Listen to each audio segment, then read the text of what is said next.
Après les déficits de l'immunité humorale, on va développer les déficits de l'immunité cellulaire, qui sont les déficits de développement ou de fonction des lymphocytes T. C'est-à-dire, soit c'est un déficit dans la maturation et la différenciation des lymphocytes T, donc où on va avoir des lymphocytes T, un taux des lymphocytes T très diminué, voire absente, ou là, non, les lymphocytes T sont là, mais ils fonctionnent mal, ils fonctionnent de façon incorrecte. On va voir. On va commencer par le premier syndrome qui est le syndrome de Di-George. Il ne s'agit pas d'une maladie génétique, mais d'une embryopathie correspondant à une absence de développement des 3e et 4e arcs bronchiaux. C'est un syndrome rare et caractérisé par une aplasie thymique ou le plus souvent d'une hypoplasie importante. Une aplasie thymique ou une hypoplasie, ça veut dire soit l'absence de thymus, soit un thymus qui est très peu développé. Soit un thymus absent ou un thymus peu développé. C'est déjà l'absence de thymus, yani ma cache le lieu de différenciation et de maturation de lymphocytes T. Donc vous pouvez constater qu'il n'y aura pas de lymphocytes T. Une absence des parathyroïdes, à l'origine donc des signes les plus précoces qui est la tétanie néonatale. Donc déjà, les signes des Georges, c'est la tétanie néonatale parce qu'on m'a caché les parathyroïdes. Des malformations de la face et du cœur. L'absence des lymphocytes T circulants, on a expliqué ça, alors que le nombre des lymphocytes B est normal ou élevé. Il y a une atteinte profonde de l'immunité cellulaire. Initialement, le taux des immunoglobulines est normal, mais la réponse humorale pour certains antigènes est diminuée de fait de l'absence de la coopération lymphocyte T et lymphocyte B. Bien sûr, c'est logique parce qu'on a besoin de help de lymphocyte T. Exactement, le lymphocyte T, c'est des des lymphocytes TH2, T helper 2. Donc, ils sont absents, ou par conséquent, certains antigènes thymodépendants qui nécessitent cette coopération. Parce qu'il n'y a pas cette coopération, on peut avoir donc une réponse humorale qui est diminuée. Elle est là, mais diminuée. Le traitement fait appel à la greffe thymique pour les formes totales, pour la forme d'aplasie totale, ou des injections itératives d'hormones thymiques pour les formes incomplètes. On a donc un thymus peu développé. On va injecter donc des hormones thymiques, c'est pour renforcer et stimuler cette ontogénèse et l'action du thymus. Pour les formes incomplètes, en l'absence de traitement, la mort survient en quelques mois parce qu'on va avoir des infections sévères qui vont provoquer la mort de nourrisson malheureusement. Un deuxième déficit affectant aussi l'immunité cellulaire, c'est le déficit en purine nucléoside phosphorylase. Donc c'est un déficit en touchant une enzyme très importante, la PNP, purine nucléoside phosphorylase. Le déficit en cette enzyme, qui intervient dans le métabolisme des bases puriques, retentit principalement sur le développement des lymphocytes T. Il en résulte donc une diminution de nombre et de la réactivité des lymphocytes T. Cette maladie est parfois classée dans les déficits immunitaires combinés sévères. On a d'autres déficits en lymphocytes T ou en cellules T. C'est le déficit en CD25. Donc c'est un déficit touchant donc le CD25, c'est la chaîne alpha de récepteur de l'interleukine 2, qui est très important donc pour en cas de d'activation de lymphocytes T. Il est très important parce que c'est la chaîne alpha de l'interleukine de récepteur de l'interleukine 2. Donc s'il n'y a pas cette chaîne, l'interleukine 2 ne va pas pouvoir activer la lymphocyte B, ne va pas entraîner la prolifération de la clone ni sur les lymphocytes TCD4, ni sur les lymphocytes TCD8. Parce que l'interleukine 2 a un rôle majeur dans la prolifération clonale, l'expansion clonale des lymphocytes T.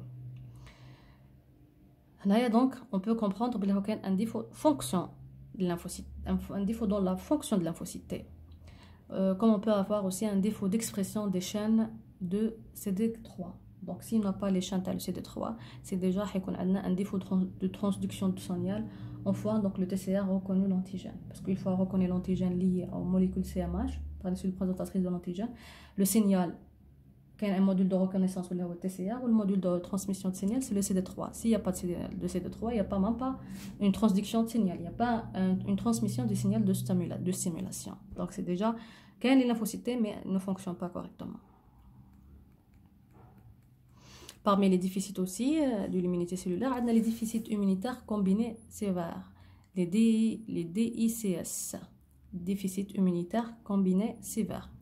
Dans ce cadre, sont regroupées les formes les plus sévères des déficits immunitaires. Ils touchent de très jeunes enfants, ils ne sont pas compatibles avec une longue survie, en dehors des cas de succès de greffe des cellules souches lymphoïdes. Ça veut dire de la forme, s'ils ne bénéficient pas rapidement d'une greffe des cellules souches lymphoïdes ou une greffe donc réussite, malheureusement les enfants vont rapidement mourir. Dès les premiers mois de la vie, surviennent des infections à germes gram positifs et gram négatifs, des infections virales et fongiques et des diarrhées graves, parfois une anémie hémolytique et une thrombopénie. L'hétérogénéité de ces syndromes est grande. Plusieurs variétés peuvent en être distinguées en fonction de leur transmission génétique, des signes cliniques associés et surtout des mécanismes immunopathologiques incriminés qui sont principalement des anomalies de développement et de différenciation affectant les deux lignées lymphocytaires T et B. Donc, on هيكون principalement des anomalies qui touchent les deux lignées lymphocytaires T et B. Les déficits combinés sévères, on a plusieurs types. On a d'abord le déficit immunitaire combiné sévère lié au sexe. Le plus fréquent lié au sexe, c'est le plus fréquent des déficits immunitaires combinés sévères. Il est dû à des mutations de gènes codant pour la chaîne gamma commune au récepteur de l'interleukine et des cytokines. Donc, il faut savoir bien l'interleukine 2, 4, 7, 9 et 15, elle a une chaîne gamma commune. D'accord? Le déficit immunitaire combiné sévère, il y a une mutation qui affecte le gène qui code pour cette chaîne gamma commune qui est commune entre ces différents cytokines. Donc, par conséquence, la maladie va se caractériser par l'effondrement des lymphocytes T à l'heure, parce que tout simplement, parce qu'on cache la chaîne gamma commune. Donc, l'interleukine 7, lorsqu'il va se lier à son récepteur, le récepteur de l'interleukine 7, l'interleukine 7 il est très important pour le développement des lymphocytes T. Donc, on va avoir un taux diminué des lymphocytes T, vu l'absence de cette chaîne gamma commune pour le récepteur de l'interleukine 7. Des cellules NK, on va avoir aussi un effondrement des cellules NK. Alors, parce qu'il n'y a pas la chaîne gamma commune, tu as le récepteur de l'interleukine 15. Et par conséquence, il y a la cytokine importante pour l'ontogénèse de les NK. 7, c'est pour l'ontogénèse de lymphocytes T. Mais quand il y a un défaut le récepteur de l'interleukine 7, donc il n'y aura pas un développement correct de lymphocytes T, il y a un des lymphocytes T très diminué. ما كانش la chaîne gamma commune تاع le récepteur de l'interleukine 15 donc حيكون عندنا effondrement les NK parce que l'interleukine 15 est très important pour l'ontogénèse des cellules NK. Mais on va avoir la présence en nombre normal voire élevé des lymphocytes B. D'accord? Parce que هادو les cytokines ont un rôle très important. 7 ou 15 هما اللي عندهم rôle important pour l'ontogénèse تاع lymphocytes T et NK. Les lymphocytes B ne vont pas être touchés. Donc, dans les déficits immunitaires combinés sévères liés au sexe, il y a une absence ou un effondrement très important des lymphocytes T, une absence ou un effondrement très important des cellules NK et un taux des lymphocytes B normal ou élevé. D'accord? Parmi les déficits aussi, des déficits immunitaires combinés sévères, on a le déficit en adénosine des aminases, ou là qu'on appelle le déficit en ADA. Il s'agit d'un déficit en une enzyme de métabolisme des bases puriques, donc l'ADA, qui est nécessaire à la différenciation normale des lymphocytes, alors que les cellules non lymphoïdes compensent ce déficit par la 5' nucléotidase. Donc ce cycle compensatrice ما كانش في les lymphocytes. Il se trouve les autres cellules. Même يعني ما عندهمش الADA, ils peuvent recompenser le métabolisme des bases puriques par le 5', le cycle تاع le 5' nucléotidase. عند les lymphocytes ما كانش malheureusement ce cycle compensatif. Donc le déficit en ADA va se caractériser par une diminution importante en lymphocytes T, B et 1K. Même les 1K ont des lymphocytes, d'accord? Donc, et ce déficit est transmis selon le mode autosomique récessif. N'est pas lié au sexe qui a le déficit en chaîne gamma commune. Donc, c'est un déficit autosomique récessif. On a une diminution très importante, voire absence de T, B et 1K.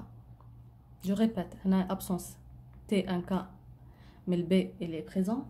On a absence de les 3 lignées lymphocytaires.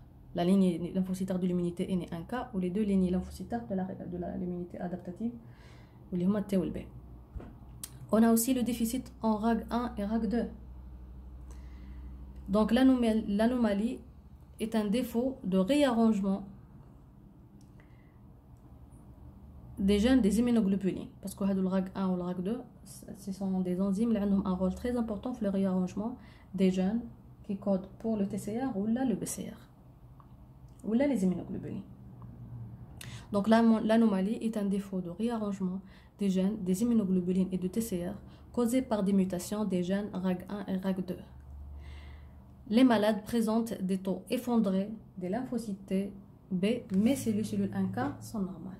Donc vous allez voir, ça dépend de la mutation, on a quel type de lymphocyte est présent et quel type de lymphocyte est absent. On a le RAG1, RAG2 parce qu'un enzyme, deux enzymes ont un rôle très important dans le réarrangement des gènes codants pour le TCR ou les immunoglobulines ou le BCR. Donc logiquement, on a un taux très effondré, voire absence des T et des B, mais le 1K est normal. Parce qu'au fait, 1K, on n'a pas un récepteur spécifique de l'antigène, donc par conséquent, on n'a pas un réarrangement.